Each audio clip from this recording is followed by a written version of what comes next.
안녕하세요 여러분. 종교와 사상으로 읽는 한국 문화 수업을 맡은 이효진입니다.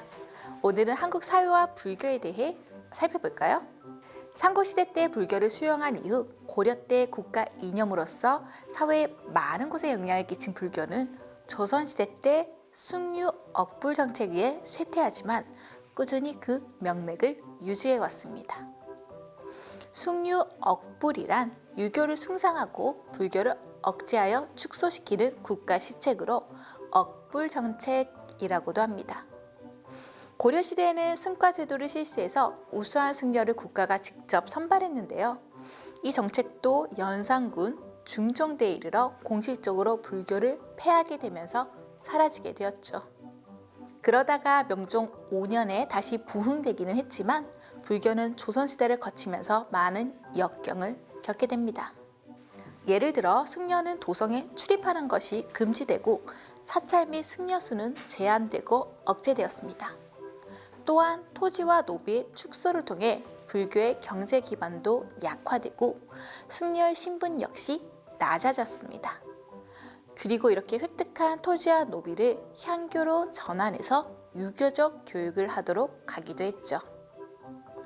그래서인지 한국에서 절이라고 하면 왠지 산속에 있는 것 같은 이미지를 연상하는 분이 많으실 것 같습니다. 팔만대장경 소장처로 유명한 해인사도 가야산 안에 숨어 있죠. 여러분, 유럽 여행 가시면 도시 중심마다 성당이 위치하고 있는 것을 보실 텐데요. 한국을 제외한 다른 동아시아에서는 유럽의 성당처럼 접근성이 좋은 위치에 절이 있는 경우가 많습니다. 산이 70%를 차지하는 우리나라의 지리적 특성과 탈속주의적 경향, 풍수지리적 이유, 그리고 가장 중요한 조선시대 때 억불 정책 등으로 인해 산속에 숨은 절들이 많이 남아있다고 할 수 있죠. 그래서 한국 사찰은 자연과 조화를 이루고 있는 모습으로 발전하고 또 지금까지 남아있게 됐습니다. 지리적 특색뿐만 아니라 사찰 속의 풍경도 나라마다 다릅니다. 대표적으로 불탑을 들 수 있는데요. 중국에는 벽돌을 쌓아 올린 전탑이 많고 일본에는 나무로 만든 목탑이 많습니다. 한국은 목탑도 만들어졌지만 많은 전란으로 대부분 불타 없어졌고 전탑 역시 많이 건조되지 못했습니다. 대신 품질 좋은 화강암이 많았기 때문에 다보탑과 석가탑과 같이 다양한 모양과 기법의 석탑이 많이 세워지게 되었죠. 또 안에 다른 종교와 습합하여 만들어진 건축물들도 있습니다. 그리고 인기 있는 부처나 보살이 나라마다 다르기 때문에 불상이나 보살상을 모시는 정각 역시 나라마다 그 종류가 다릅니다. 마지막으로 사찰 안에 삼성각이나 산신각처럼 민간신앙과 습합한 곳이나 도교의 영향을 받은 칠성각을 두는 것도 한국 사찰의 특징이라고 할 수 있습니다.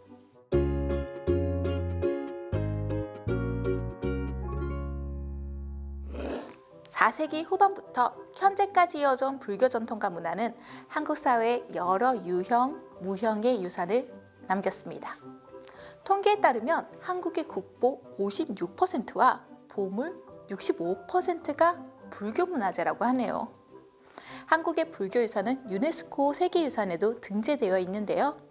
팔만대장경이란 이름으로 더 잘 알려진 해인사 장경판전은 1995년에 그리고 불국사와 석가모니 불이 모신 석굴암은 1995년에 유네스코 세계유산에 선정되었습니다. 또한 2018년에는 통도사, 부석사, 봉정사, 법주사, 마곡사, 서남사, 대흥사 이렇게 7사찰이 신앙과 영적 수행, 승려 공동체 생활의 중심지로서 산사, 한국의 산지 승원으로 유네스코에 등재되었습니다. 불교 회화인 탱화나 불보살상 등의 불교 예술품 역시 많이 남아 있습니다. 탱화는 천이나 종이에 부처, 보살, 성현 등을 그려 벽에 거는 불화인데요. 우리나라에는 화엄경과 법화경의 내용을 도설화한 것이 많습니다. 또 토속신앙인 산신이나 조왕신 등을 그린 산신탱화, 조왕탱화 등도 발견되었죠. 불보살상 역시 금동 미륵보살 방가 사유상처럼 금속으로 된 것과 석굴암 본전불처럼 돌을 조각한 석조불상이 있습니다. 논산 관촉사 석조 미륵보살 입상은 크기가 17.8m에 달하는 국내 최장의 불상인데요. 이렇게 크게 만들어 밖에 모시는 경우도 있고 벽에 새긴 부조 형태도 있습니다. 또한 사찰 건축 역시 그 자체로 중요한 불교 문화유산입니다. 건축물의 배치와 형태가 불교의 가르침을 담고 있기 때문이죠. 사찰의 문은 사바세계에서 불국토로 들어가는 문이라는 상징적인 의미가 있습니다. 한국 사찰에는 삼매로 들어가는 문이라는 의미로 삼문이 있는데요. 처음에 일심을 상징하는 일주문, 그 다음에 사천왕상이 있는 천왕문, 마지막에 해탈문이라고 부르는 불의문이 있죠. 불의라는 표현은 둘이 아니라는 뜻이며 진리 그 자체는 둘이 아니다는 의미입니다. 또한 일주문과 천왕문 사이에 사찰이나 불상 등을 지키는 금강역사가 있는 금강문이 있기도 하죠. 무형문화유산으로서 우리의 생활에 녹아있는 대표적인 의례는 49제와 천도제를 들 수 있습니다. 또 부처님 오신 날이 국가지정 공휴일인 것도 특징이고 이때 대대적으로 행해지는 연등제 역시 중요한 불교 무형문화유산이라고 할 수 있습니다. 우리가 가장 가까이서 볼 수 있는 불교적 이벤트 중 하나는 바로 수험생을 응원하는 부모들의 100일 기도가 아닐까 하는데요. 특히 수능날 각지의 유명한 사찰에는 간절한 마음으로 기도하는 학부모들의 모습이 대대적으로 방송되기도 하죠. 이것은 전통적으로 현실의 어려움을 타개하기 위한 불교의식의 현대적 모습이라고 할 수 있습니다.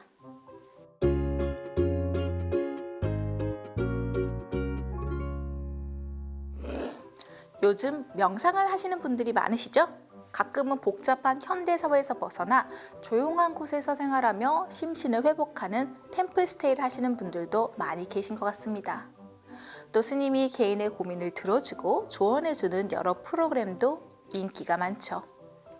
이렇게 불교 신자가 아니더라도 절에 가거나 스님과 이야기를 하거나 또는 불교식 명상을 하는 경우가 많은데요. 또 그것이 현대인들에게 상당히 효과가 있고 선호되기도 합니다.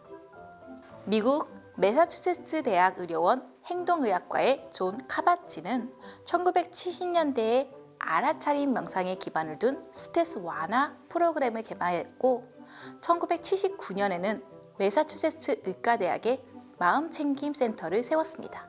이 치료법은 2000년 이후 미국 주요 의료기관에서 스트레스와 관련된 질병 치료로 널리 사용되고 있으며 국내에서도 최근 많은 연구가 되고 있습니다. 지금도 유튜브에 명상을 검색해보면 마음챙김 혹은 미파사나라는 단어를 많이 볼 수 있어 일반인들에게까지 널리 알려지고 있는 것 같습니다. 불교 명상은 사성제, 즉 부처님의 4가지 성스러운 가르침을 실천하는 것입니다. 고성제, 삶은 고통스럽고 집성제, 그 고통을 일으키는 원인이 있으며 멸성제, 고통을 사라지게 해야 하며 마지막 도성제, 고통의 소멸을 위해 수행의 길을 걸어야 한다는 것이 바로 부처님께서 깨달으신 진리입니다. 카바치는 영어의 스트레스와 이 사회에서 의미하는 일반적인 의미에서의 스트레스, 그리고 불교적인 개념인 두카를 연결시키고 싶다고 했는데요. 불교의 고성제는 일반적으로 알고 있는 삶은 고통이 아니라 우리 인간이 괴로운 것이 문제라는 진단을 내리고 이것을 사라지게 하는 치료법을 제시했다고 보았습니다. 여기서의 명상은 불교 명상의 궁극적인 목표, 즉 지혜를 통한 마음의 해탈에까지 이르는 것은 아닙니다. 그렇기 때문에 더욱 종교로서의 불교로서가 아니라 깨달음의 방안 중 하나로서 인식되면서 종교와 관련 없이 많은 사람들이 받아들일 수 있는 것이 아닌가 싶습니다.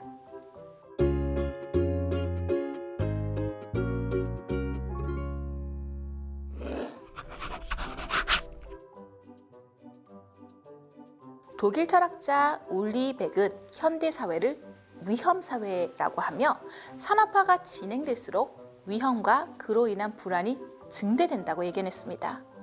특히 이 논의는 1990년대에 새롭게 나타나기 시작한 형태의 위기와 맞아떨어지는데 바로 고용, 노동시장, 지구온난화, 농업, 유전공학 등 이전에는 없었던 위기가 쏟아져 나오고 있기 때문이죠. 또 올리백은 자기만의 신에서 기후변화를 이야기하며 이것은 모든 종교와 지역들이 공유하며 살고 있는 생존의 문제라며 종교의 목소리를 강조하기도 했습니다. 또한 환경주의자인 해밀턴은 지구라는 우주선을 구할 사람은 생태학자, 엔지니어, 경제학자 혹은 지구과학자들이 아니다. 시인, 성직자, 아티스트, 그리고 철학자들이다 라고 했죠. 불교에서는 이런 환경오염과 생태계 파괴 문제에 대해서 영기사상과 생명 존중 사상을 바탕으로 하는 불교 생태학 논의가 이루어지고 있습니다. 불교는 영기사상을 바탕으로 세상의 모든 것은 독자적으로 존재하지 않고 나와 너의 구분 또한 없다고 했습니다. 따라서 나와 남, 인간과 자연 및 다른 생명은 둘이 아니라 하나, 즉 불이라는 세계관에 기초를 하고 있으며 말미암아 일어난다는 영기법은 이 세상에 존재하는 모든 것은 홀로 있는 것이 아니라 서로 뗄래야 뗄 수 없는 관계 속에 깊은 영향을 주고받으며 더불어 있다는 것을 가르쳐 줍니다. 하나이면서 전체이고 전체이면서 하나인 이 불교의 세계관을 전일적 세계관이라고 합니다.